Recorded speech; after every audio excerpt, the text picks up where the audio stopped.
Las ambiciones enfrentadas de Roma y Cartago, junto con los abusos tras la Primera Guerra Púnica, provocaron una de las guerras más cruentas de la historia. Cientos de miles de personas murieron, cientos de ciudades fueron arrasadas, grandes potencias cayeron y otras nuevas surgieron. El mundo cambiaría para siempre. Pero dentro del horror de una guerra que involucró a todo el Mediterráneo, destacó la grandeza de grandes generales, que llevaron a cabo hazañas que todavía hoy nos sorprenden. Con esta nueva serie veremos en detalle los hechos, las batallas y los personajes que marcaron casi 2 décadas. Esto es, la Segunda Guerra Púnica.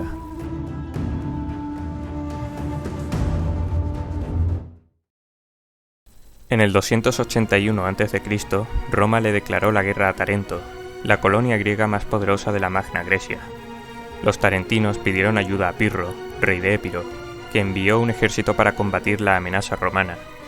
A pesar de alzarse con la victoria en varias batallas, sufre demasiadas bajas, por lo que pone rumbo a Sicilia para ayudar a sus aliados en Siracusa, en guerra con los cartagineses. Esto llevó a un tratado entre Roma y Cartago para hacer frente a un enemigo común, prometiéndose ayuda militar mutua.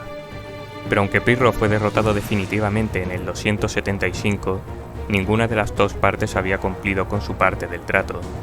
Este fue el comienzo de las hostilidades entre ambas potencias, que tenían sus miras puestas en Sicilia. En el 264, Roma envió un ejército para apoyar a los mamertinos, un grupo de mercenarios itálicos que había ocupado Mesina y que también había pedido ayuda a Cartago.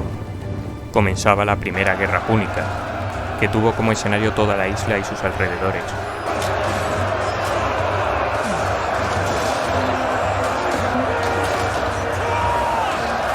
Tras 23 años, los romanos derrotaron a la flota cartaginesa y les obligaron a firmar la paz. Con el Tratado de Lutasio, Cartago no solo perdía la rica Sicilia, sino que también se le obligaba a pagar una elevada compensación. Sin su flota y con una rebelión que estalló poco después, Cartago no pudo evitar que los romanos se apropiasen de Córcega y Cerdeña, lo que no hizo sino aumentar el resentimiento hacia Roma.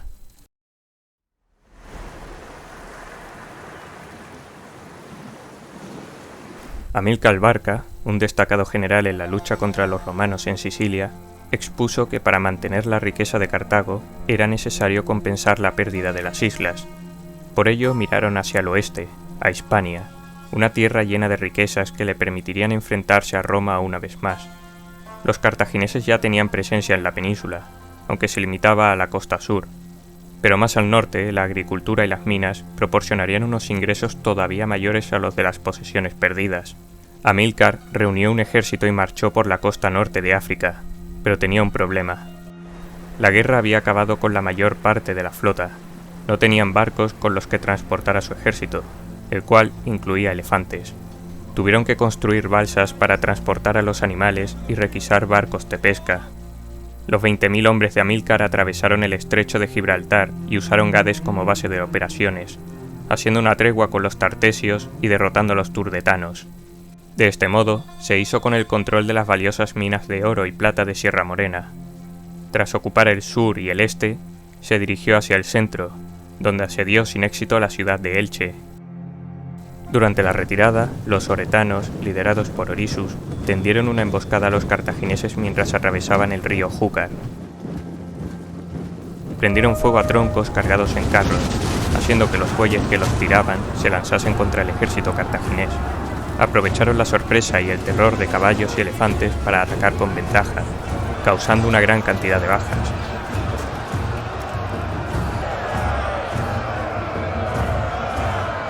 Pero aunque consiguieron salir de allí, Amílcar no lo consiguió. Su hijo Aníbal solo pudo verlo muerto, con el rostro en el fango del río. Con tan solo 18 años, Aníbal comenzaba la que sería una brillante carrera militar.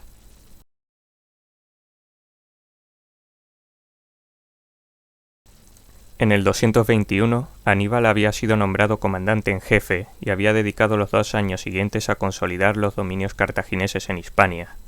Siempre había respetado el tratado por el cual el Ebro servía de frontera entre Roma y Cartago, pero esto estaba a punto de cambiar.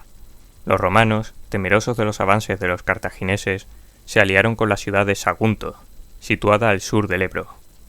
Para Aníbal esto era una violación del tratado, y la propia Sagunto era un punto estratégico desde el que lanzar ataques contra Roma en un futuro. Por ello decidió poner sitio a la ciudad.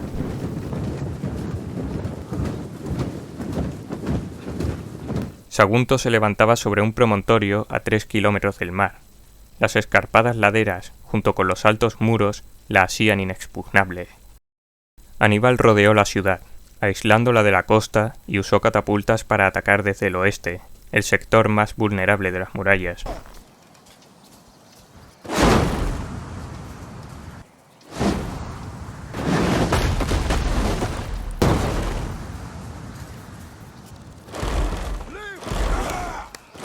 Los ataques eran más intensos al atardecer para que el sol redujese la precisión de los defensores, pero aún así los saguntinos causaron importantes bajas a los atacantes, llegando incluso a herir al propio Aníbal en el muslo.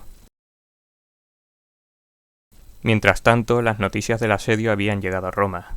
El Senado estaba dividido.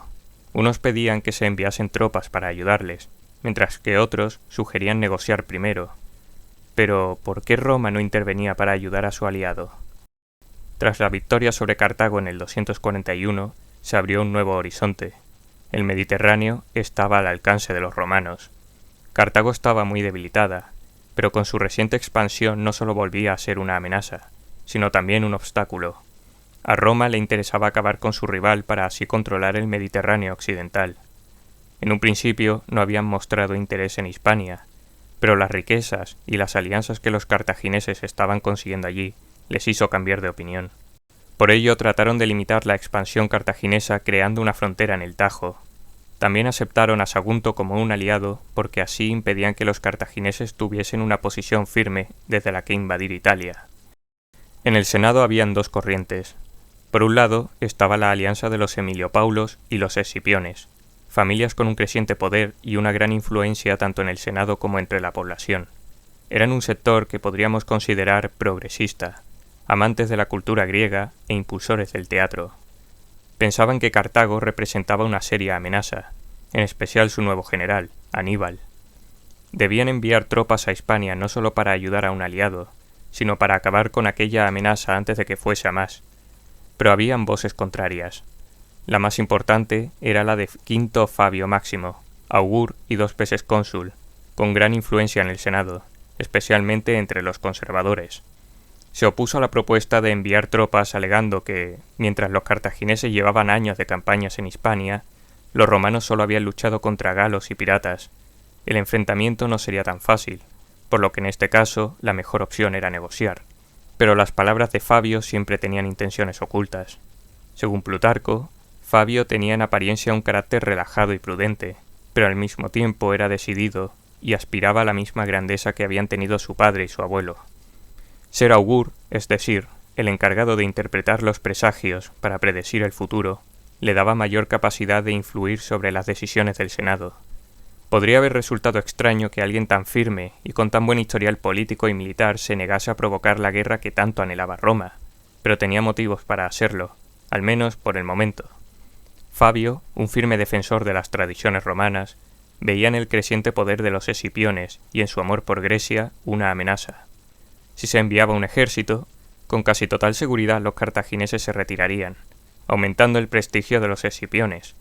Si en cambio se enviaba una embajada, le darían tiempo a Aníbal para tomar Sagunto, lo que llevaría a una declaración de guerra. Cuando la embajada llegó a las costas cercanas a Sagunto, Aníbal ordenó a sus tropas que tomasen posiciones a lo largo de la playa. El general les dijo que ya no era el momento de hablar, sino de luchar, y que volviesen por donde habían venido. Sorprendidos por la dureza de su respuesta, se marcharon. Los proyectiles seguían cayendo sobre Sagunto, cada vez con más intensidad. Seguían llegando catapultas desde Cat Hadas, la nueva base cartaginesa, que iban reduciendo las esperanzas de los defensores.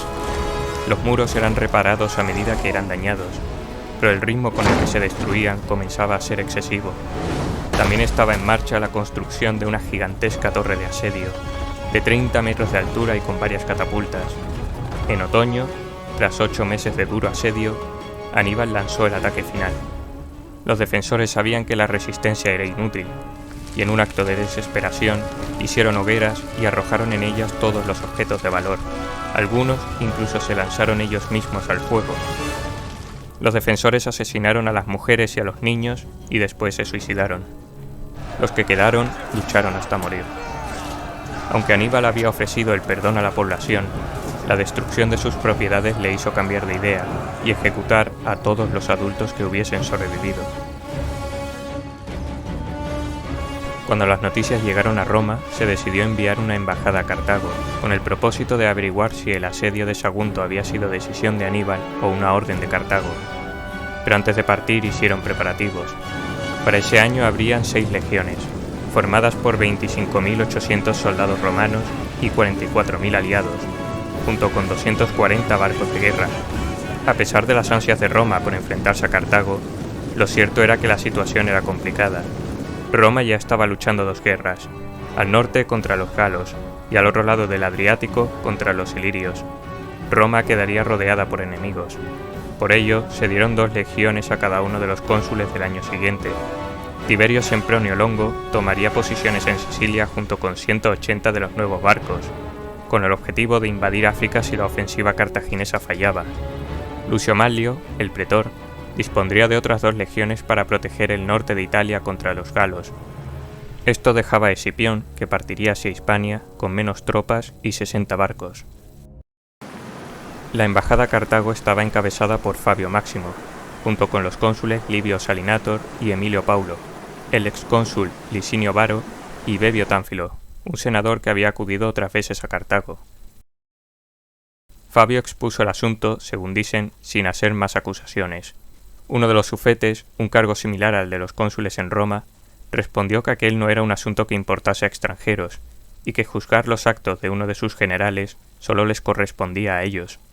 Sobre Sagunto, afirmó que la ciudad estaba al sur del Ebro, y aunque era aliada de Roma, dicha alianza se había firmado después del Tratado de Lutasio.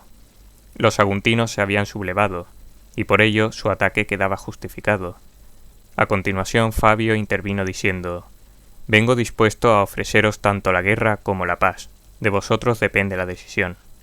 El sufete respondió que les era indiferente, a lo que Fabio, en contra de lo que cualquiera pensaba, respondió: «Entonces os ofrezco la guerra». El Senado de Cartago la aceptó. Es extraño que Fabio, hasta hacía muy poco, evitase la guerra, argumentando que Roma ya estaba luchando en varios frentes. Ahora provocaba la guerra contra la que tanto había hablado.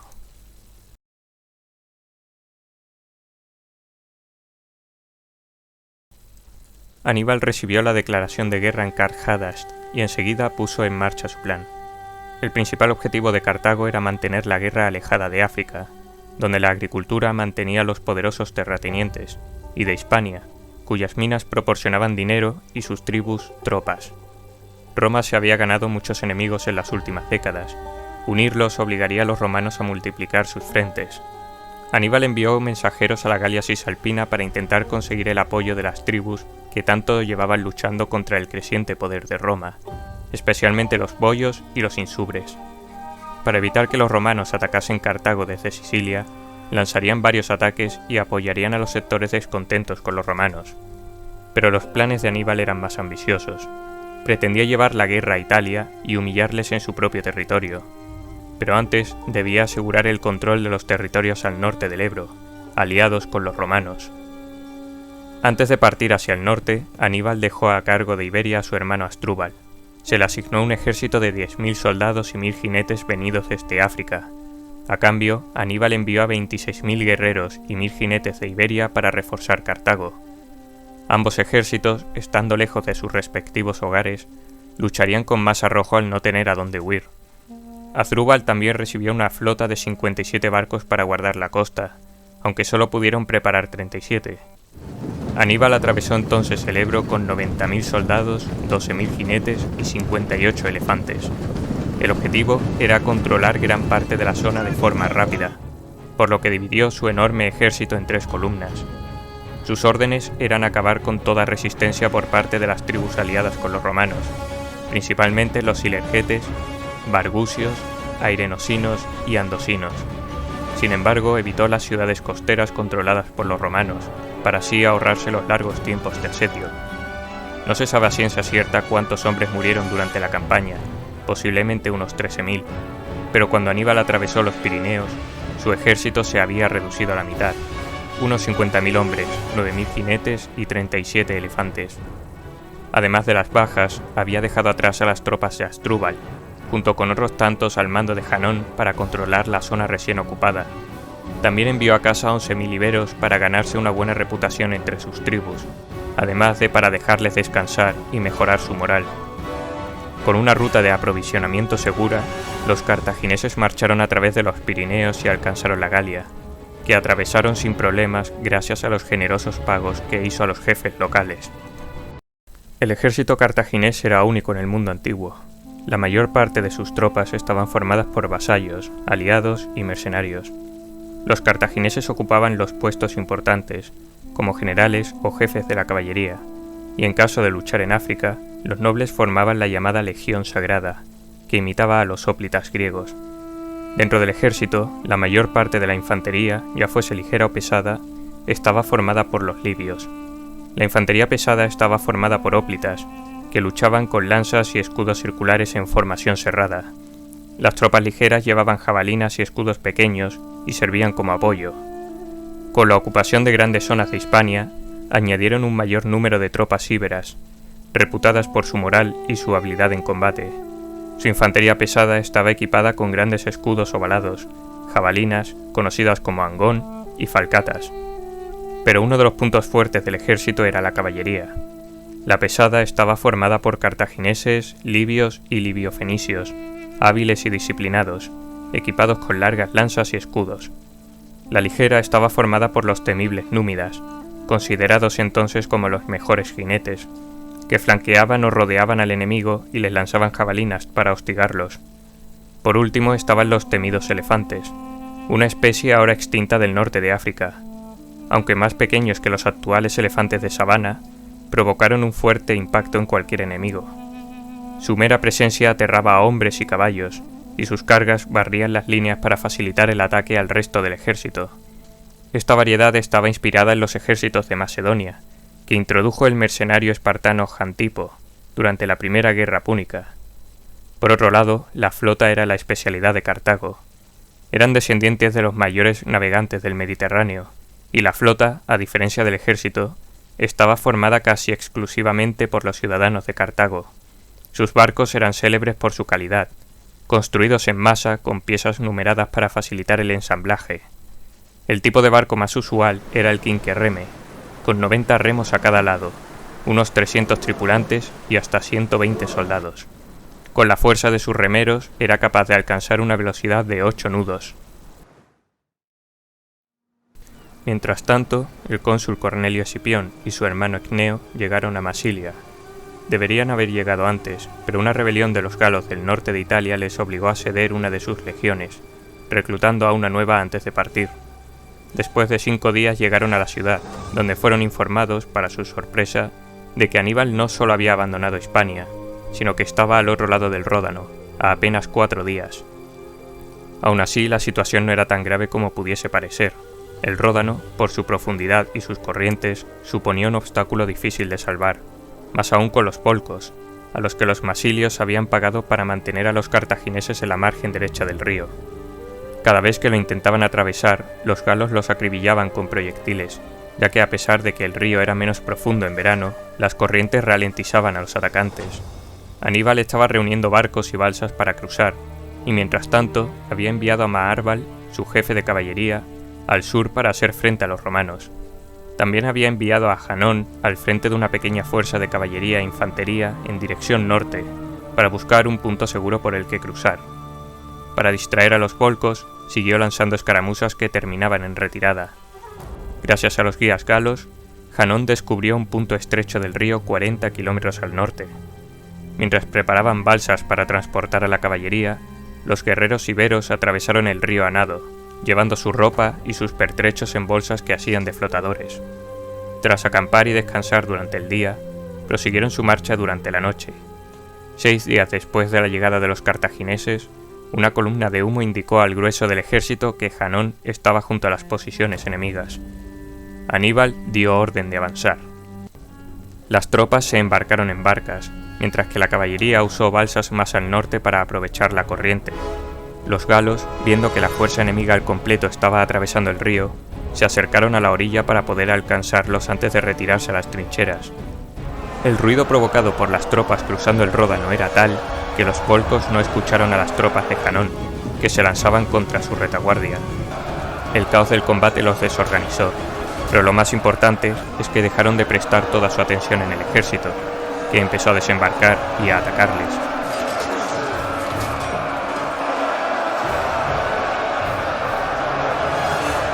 Gran parte de los defensores murieron, mientras que el resto huyó por los bosques o nadando por el río. Con el paso despejado, solo quedaban atrás los elefantes, que no lo pondrían fácil para atravesar el río. Aníbal ordenó amarrar una amplia balsa a la orilla y cubrirla de tierra, de modo que los elefantes pensasen que era sólida. Frente a ella colocaron otra igual, donde hicieron subir a las hembras. Esto permitió que todos los elefantes pudiesen atravesar el río sin problemas. Entonces Maarbal volvió. Había seguido las instrucciones de Aníbal. Habían entrado en combate con la caballería romana, retirándose apenas comenzada la lucha. Ante el aparente éxito, Escipión decidió avanzar hacia el norte para enfrentarse a Aníbal. Este, aunque superaba en número al ejército de Escipión, rechazó el combate y siguió hacia los Alpes. El otoño había llegado y tenía que llegar a Italia antes del invierno. De lo contrario, daría tiempo a los romanos para disponer de más tropas. Escipión, por su parte, abandonó la persecución al acercarse a territorio hostil y se dirigió a la Cisalpina, donde esperaría a los cartagineses en el caso de que lograsen cruzar las montañas. Entregó gran parte de sus fuerzas a Cneo, que cortaría la ruta de suministros de Aníbal en Hispania, siguiendo así las órdenes del Senado. Cuando el ejército cartaginés empezó a subir por las montañas, se dieron cuenta de que allí el invierno ya había llegado. Para las tropas africanas, no acostumbradas al frío y a la nieve, fue especialmente duro. El ascenso era agotador, y los peligros no paraban de acecharles. Los pasos eran estrechos y en muchas ocasiones estaban bordeados por paredes de roca que obligaban a adelgazar la línea. Mover a los animales era lento y complicado, en especial los elefantes. Muchos animales se despeñaban o caían agotados o famélicos. Para colmo, habían tribus hostiles que aprovechaban aquel terreno tan complicado para tender emboscadas al ejército. A veces despeñaban rocas desde la cima de los acantilados que causaban muerte y confusión, aterrando a hombres y animales y creando un peligroso caos. Los ataques podían llegar a aislar partes del ejército, llegando a perder incluso el bagaje o la caballería, lo que ralentizaba la marcha, pero Aníbal insistía en su avance. Cada vez había más nieve y los pasos, ya complicados de por sí, no tardarían en volverse impracticables. La ruta exacta seguida por Aníbal es desconocida y son varias las posibilidades. En 2016 se publicó el hallazgo del paso de decenas de miles de personas y animales por el paso de Col de la Traverset, además de grandes trazas de Clostridia, una bacteria presente en el tracto digestivo de mulas y caballos. La datación por radiocarbono los sitúa en el 218 a.C., el año en el que Aníbal marchó por esta zona. En todo caso, las huellas no fueron el único rastro del paso de su ejército. Muchas aldeas y fortalezas fueron saqueadas en busca de provisiones, o como represalia por los ataques. Los centrones, por ejemplo, les entregaron provisiones y rehenes antes de guiarles, pero en cuanto llegaron a un paso, les traicionaron y les emboscaron. La moral estaba por los suelos, pero aunque Aníbal señalaba al distante valle del Po y les regaló un merecido descanso, las peripecias en aquellas montañas todavía no habían terminado. El ascenso, aunque agotador, es relativamente suave. El lado italiano, en cambio, es mucho más escarpado. Hombres y animales se despeñaban a un ritmo mayor que antes por los pasos estrechos, resbaladizos por el hielo.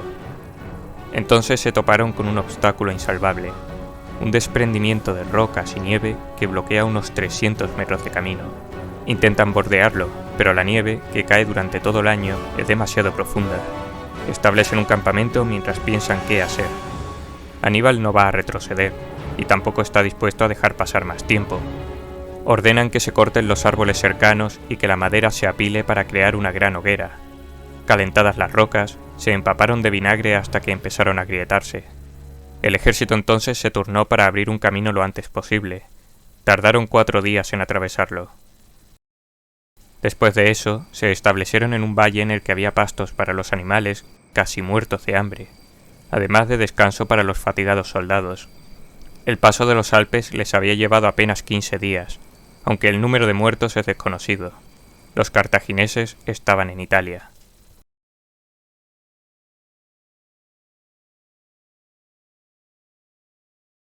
Escipión es informado de que el ejército cartaginés ha arrasado el principal asentamiento de los taurinos, un pueblo galo en guerra con uno de sus vecinos, los insubres. Aníbal quería evitar un enfrentamiento debido a la debilidad de su ejército, pero tras recuperarse y entendiendo que necesitaba tener la retaguardia asegurada, intentó negociar con los taurinos, que rechazaron la paz. Arrasando su principal asentamiento, se aseguraron de que los demás, aliados o no con Cartago, se uniesen a su lucha contra Roma. El ejército se amplió con numerosos guerreros galos, reforzando a los 20.000 soldados y 6.000 jinetes supervivientes de los Alpes, pero en el proceso también había sido descubierto por sus enemigos. El general romano estaba sorprendido por la hazaña de su rival, que había llegado mucho antes de lo que nadie pensaba. Pero aparte de estas noticias, no había más información sobre el ejército invasor. Escipión decidió no avanzar con todo su ejército, sino llevar a cabo una misión de reconocimiento con toda su caballería, ya que estaba confiado tras su fácil victoria en el Ródano. Abandonó su campamento en Placentia y atravesó el río Tisino por un puente que él mismo había hecho construir. Le acompañaban 2.500 jinetes, pero también unos 1.000 vélites, infantería ligera armada con jabalinas para atacar al enemigo desde la distancia. Avanzaron hasta el territorio de los insubres, donde acamparon. Mientras tanto, Aníbal había acampado río arriba a orillas del Po. Ninguno de los dos sabía dónde estaba el adversario, pero una vez los exploradores informaron de sus posiciones, se acercaron. Aníbal se puso al frente de gran parte de su caballería y avanzó. Cuando vieron a los vélites formar, la caballería avanzó al galope para cargar en el último momento, minimizando así las bajas por las jabalinas. La caballería cartaginesa formaba en una línea donde los jinetes pesados se situaban en el centro, reservando los flancos para los númidas, que se separarían para rodear a sus oponentes. Los romanos, por su parte, luchaban de una forma muy similar a la infantería. Confiaban en que volverían a derrotar a los cartagineses con facilidad, contando ahora con proyectiles para apoyarles. Los cartagineses avanzaron rápidamente, y en cuanto estuvieron lo bastante cerca, cargaron. Fueron tan rápidos que los vélites apenas tuvieron tiempo de lanzar una andanada, por lo que las bajas enemigas fueron mínimas. En cuerpo a cuerpo eran muy vulnerables a los cartagineses, de modo que se retiraron tras sufrir bastantes bajas.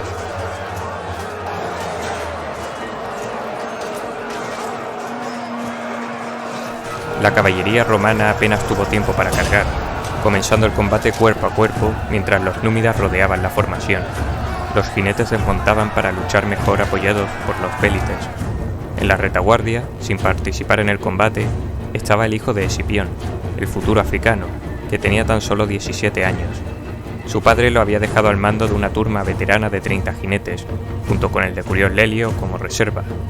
Pero la batalla iba muy mal. Poco después el cónsul fue herido y quedó rodeado. El joven Publio, en contra de las órdenes de su padre, ordenó avanzar para rescatarle. Lograron abrir una brecha y salvar a Escipión, pero ya era tarde para salvar el combate. La mayor parte de sus fuerzas habían caído o se estaban dispersando, de modo que se replegaron de vuelta al campamento. Durante la noche lo abandonaron para evitar que el ejército cartaginés bloquease el puente, que atravesaron y destruyeron para ralentizar el avance enemigo. Al amanecer, Aníbal se dio cuenta de que el campamento estaba abandonado, y siguiendo la ruta de huida de Escipión, se encontró con los restos del puente. Con los romanos al otro lado, la situación era similar a la del Ródano, de modo que dieron la vuelta y atravesaron el Po. 2 días después acamparon junto a Placentia. Los romanos estaban acampados en unas colinas al sur de la ciudad, donde esperaban a que llegasen los refuerzos del cónsul Sempronio Longo, el cual había sido llamado desde Sicilia tras la masacre de los taurinos y acababa de llegar a Ariminio. Aníbal estaba al tanto, y por ello había elegido acampar en una llanura justo enfrente de Escipión, evitando que pudiese reunirse con los refuerzos, y al mismo tiempo reforzando más y más a su ejército con los galos que iban llegando. Por la noche, un grupo de aliados galos desertó y asesinó a un número de romanos en el campamento antes de marcharse. Sin poder recibir refuerzos, y viendo el poder que los invasores tenían sobre las tribus galas, decidió atravesar el río Trebia para refugiarse en el territorio de los Ananes, una de las pocas tribus todavía leales a Roma. Repitió la misma operación de unos días antes, aunque esta vez dejó atrás a una pequeña guarnición para camuflar su avance.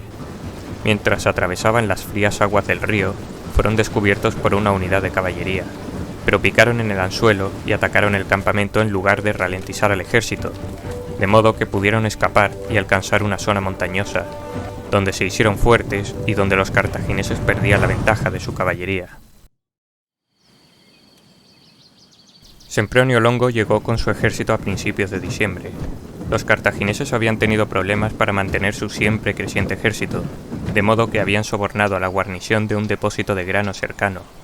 También habían decidido hostigar a los galos de alrededor para garantizar su lealtad.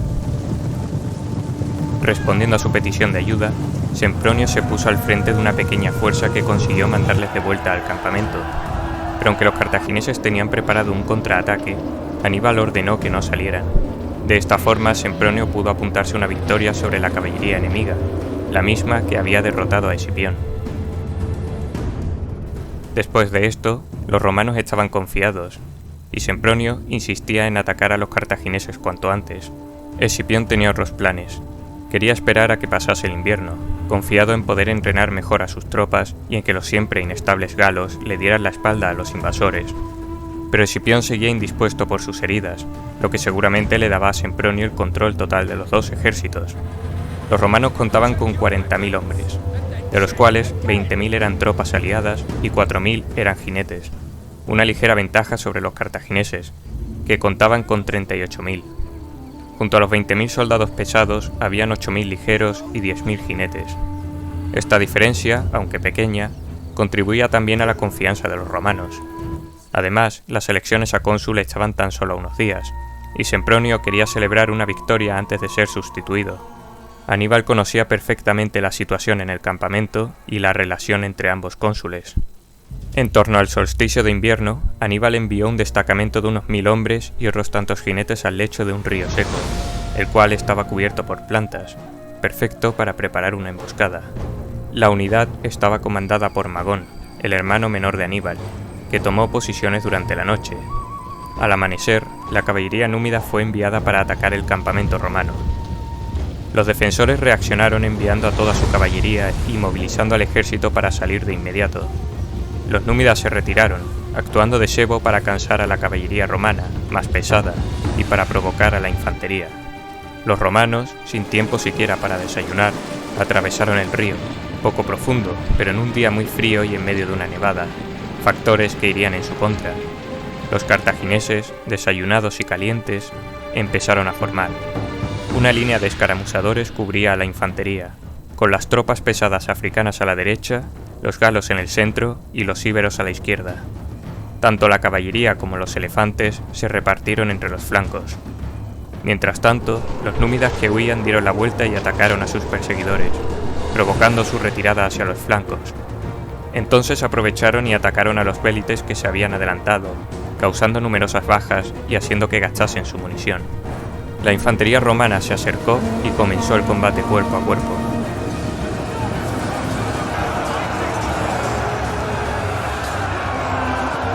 Los romanos luchaban en formaciones profundas, en contraste con los cartagineses, que alargaban sus líneas. Por ello, sus alas lograron rodear a las de los romanos. Los romanos, hambrientos, helados y sin munición, tenían que luchar también en 3 frentes a la vez sin el apoyo de la caballería, ya derrotada. En cuanto la retaguardia se acercó lo suficiente a la batalla, Magón ordenó salir y atacar, cogiéndoles por sorpresa. Para entonces, los únicos que resistían eran las tropas pesadas del centro, que habían formado un cuadrado defensivo y habían sido superados por ambos flancos. Consiguieron rechazar el centro relativamente débil de los cartagineses, y en el proceso lograron provocar muchas bajas, pero cuando vieron la masacre que estaba teniendo lugar a sus espaldas, decidieron retirarse y dejarlos a su suerte.